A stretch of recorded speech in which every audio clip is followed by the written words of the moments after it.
नमस्ते, मेरा नाम है प्रतीक्षा और आप देख रहे हैं हमारा daily news bulletin the odd नारी शो, जिसमें हम आपको बताते हैं औरतों की और औरतों से जुड़ी खबरें। बड़ी खबर में आज पहले बात होगी राष्ट्रपति रामनाथ कोविंद के अभिभाषण की, जो उन्होंने बजट सत्र की शुरुआत में आज दिया।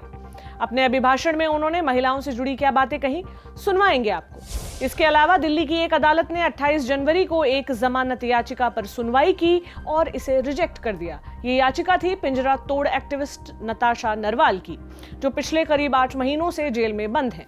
फरवरी 2020 में नॉर्थ ईस्ट दिल्ली के कुछ इलाकों में हुई हिंसा के मामले में यूएपीए के तहत इनकी गिरफ्तारी हुई थी। ये एक्ट क्या है, किस पर लगाया जाता है, नताशा का मामला आखिर है क्या, बताएंगे आपको। लेकिन पहले जान लेते हैं आज की सुर्खियां। पहली सुर्खी बिहार से है। बिहार पुलिस देश में सबसे ज्यादा महिलाओं को नौकरी देने वाली पुलिस बन गई है। यह आंकड़ा इंडिया जस्टिस रिपोर्ट ने गुरुवार को जारी किया।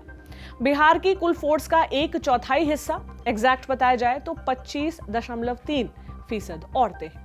इसके साथ ही बिहार इकलौता ऐसा राज्य भी है जहां की पुलिस फोर्स में औरतों की संख्या 20% से ज्यादा है। दूसरे नंबर पर हिमाचल प्रदेश है, जहां 19.2% पुलिसकर्मी औरतें हैं। तमिलनाडु तीसरे नंबर पर है, जहां 18.5% पुलिसकर्मी औरतें हैं। हालांकि बात अफसरों की करें तो तमिलनाडु में सबसे ज्यादा महिला अफसर हैं। कुल अफसरों की लगभग 1/4 महिलाएं हैं।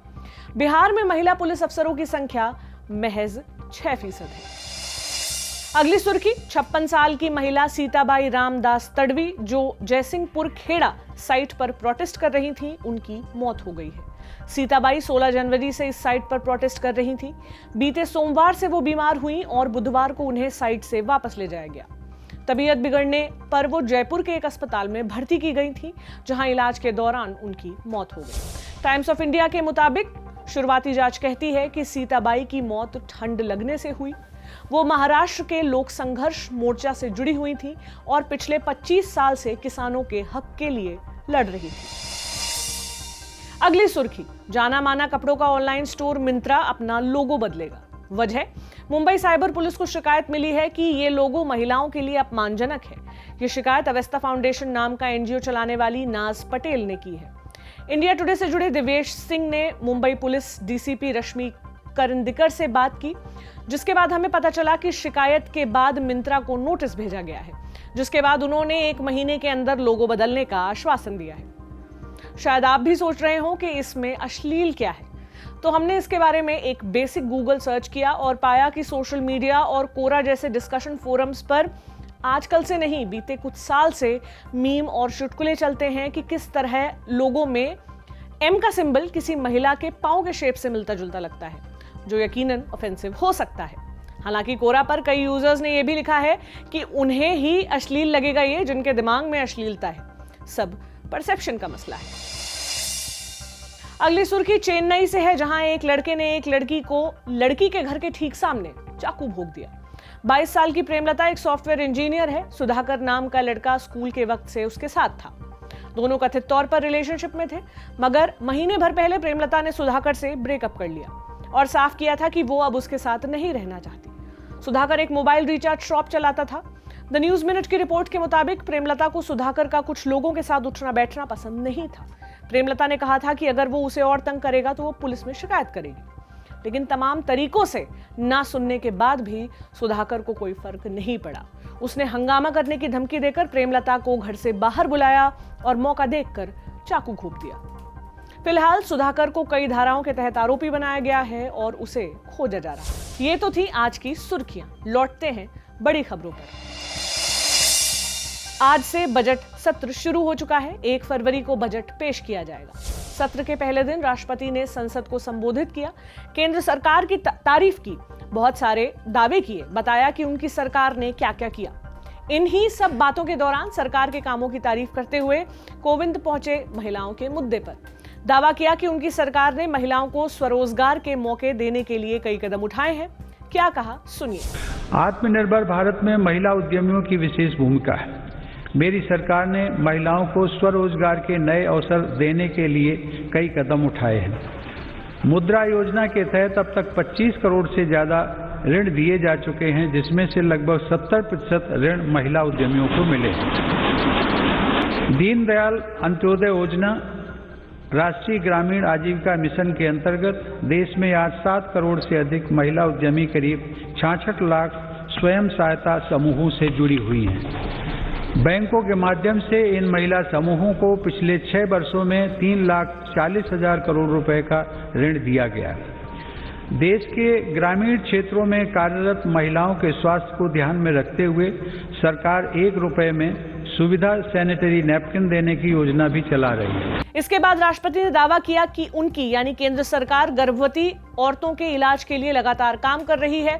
महिलाओं की सुरक्षा की दिशा में काम किए जा रहे हैं। रामनाथ कोविंद ने कहा, सरकार गर्भवती महिलाओं के मुफ्त चेकअप की मुहिम एवं राष्ट्रीय पोषण अभियान चलाकर उन्हें आर्थिक मदद देकर गर्भवती माताओं एवं शिशुओं के स्वास्थ्य की रक्षा के लिए निरंतर प्रयत्नशील है। इसी का परिणाम है कि देश में मातृ मृत्यु दर 2014 में प्रति लाख 130 से कम होकर 113 तक आ गई है। 5 वर्ष से कम आयु के बच्चों की मृत्यु दर भी पहली बार घटकर 36 तक आ गई है, जो वैश्विक दर 39 से कम है।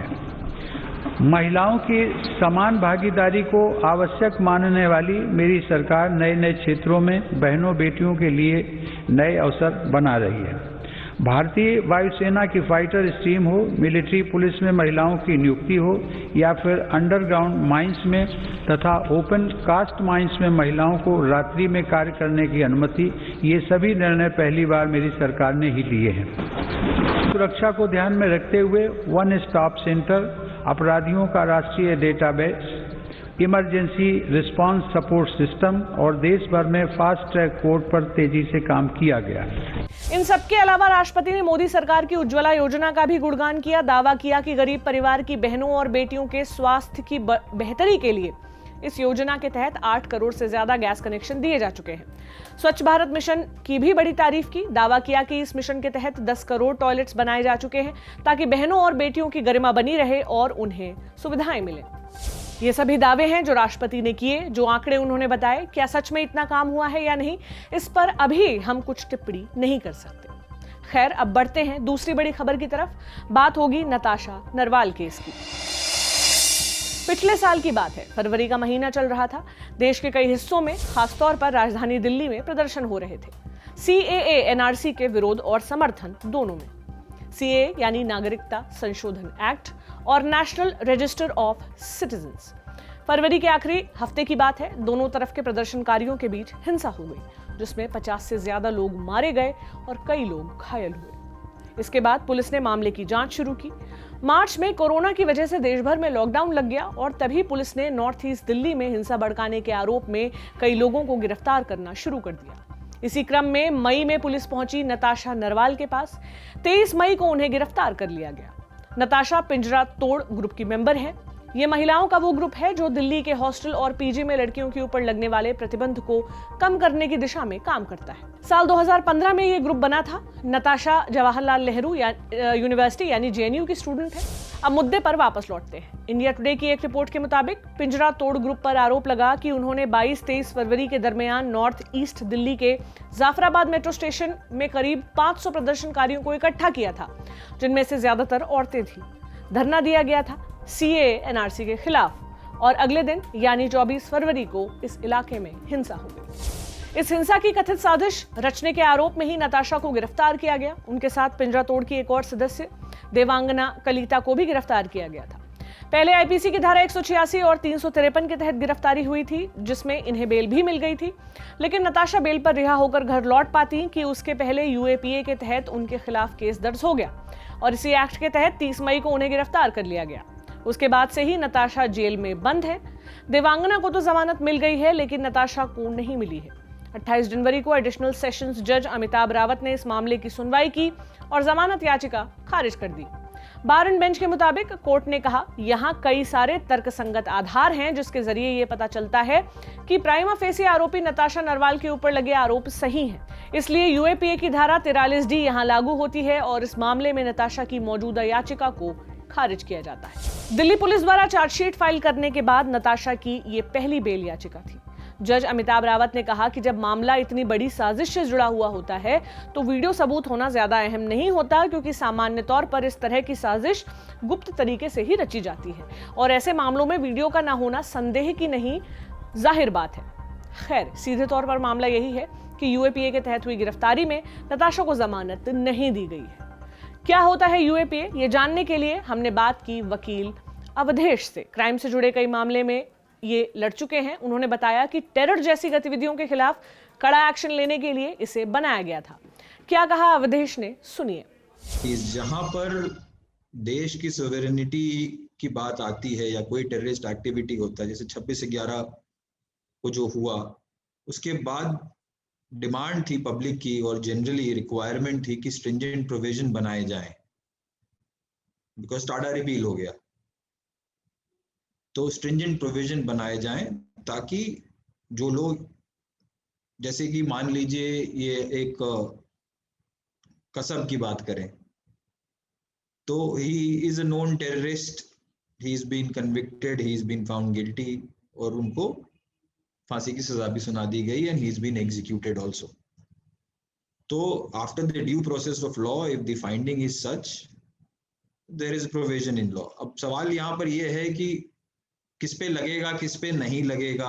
अब ये तो एक्टिविस्ट हैं, वो टेररिस्ट था, ये बात सही है, और मेरी पर्सनल बिलीफ कुछ भी हो कि उन्होंने किया है या नहीं किया है, वो बिलीफ की बात है।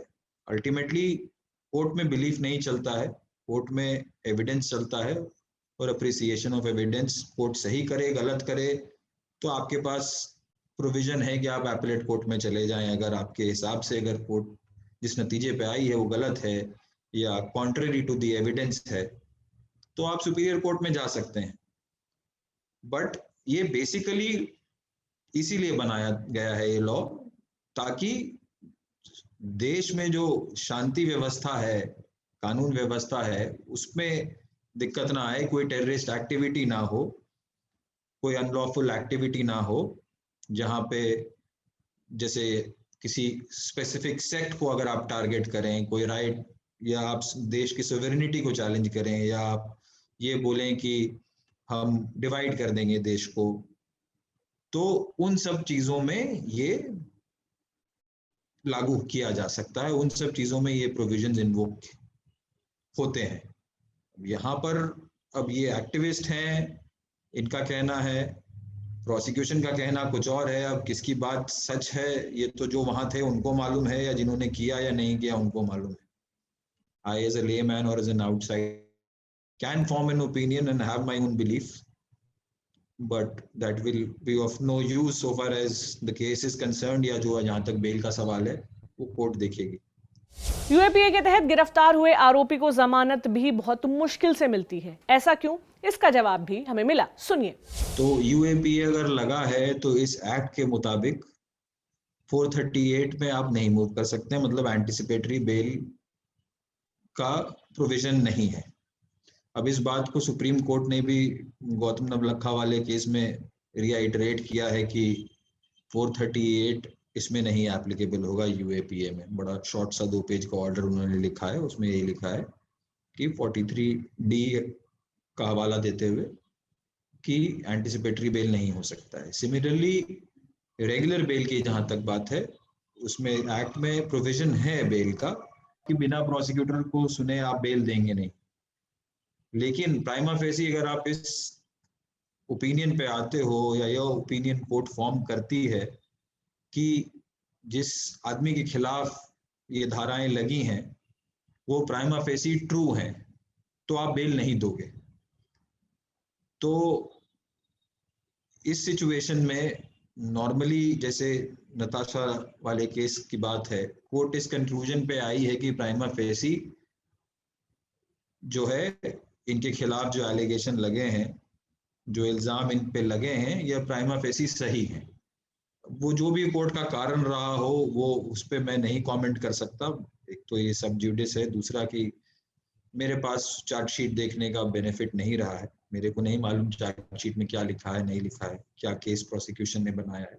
वो तो जो उनका बेल ऑर्डर है वही पढ़ करके जो थोड़ी बहुत समझ में आई मेरे को कहानी, उसमें कोर्ट ने ये माना है कि प्राइमा फेसी केस बनता है। और उनके खिलाफ जो इल्जाम लगाए गए हैं वो प्राइमा फेसी सही है।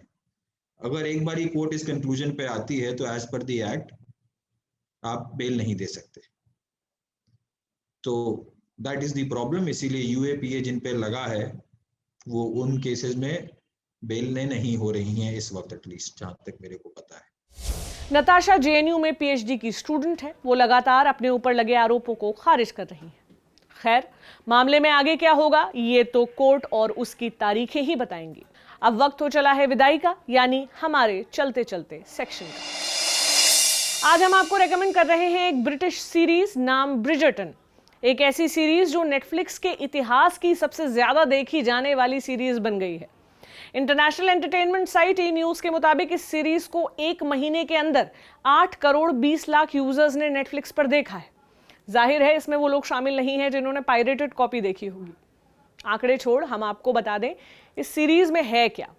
शायद सबको इस फिल्म का टेस्ट पसंद ना आए क्योंकि रोमांस इसमें कूट कूट कर भरा है और ये उन फिल्मों जैसी सीरीज है जिसमें अंत में सब ठीक हो जाता है। तो कहानी है रजवाड़ों की जिसमें हीरोइन की शादी होनी है। हीरो हैंडसम है लेकिन बड़ा रूखा है बातचीत में। रिश्ता लड़ाई से शुरू होता है, प्रेम में बदलता है, मगर इस रिश्ते में एक झूठ है। ये प्रेमी जोड़ा उससे कैसे डील करता है, कहानी इसी पर है। सीरीज की तारीफ इसमें दिखाए कुछ पहलुओं की वजह से हो रही है। उस समय ब्रिटेन में राजा जॉर्ज तृतीय का राज था। कुछ इतिहासकार कहते आए हैं कि जॉर्ज की पत्नी शार्लट ब्रिटेन की पहली ब्लैक रानी थी, जिसके चलते उस वक्त के ब्रिटेन में कई ब्लैक लोगों को राज परिवार में आने का और अमीर बनने का मौका मिला था, जिसे अंग्रेजी में नोबिलिटी कहते हैं। इतिहासकार बताते हैं कि किंग जॉर्ज का मानसिक संतुलन ठीक नहीं था, लेकिन शार्लट उनसे इतना प्रेम करती थी कि कभी उनका साथ नहीं छोड़ा।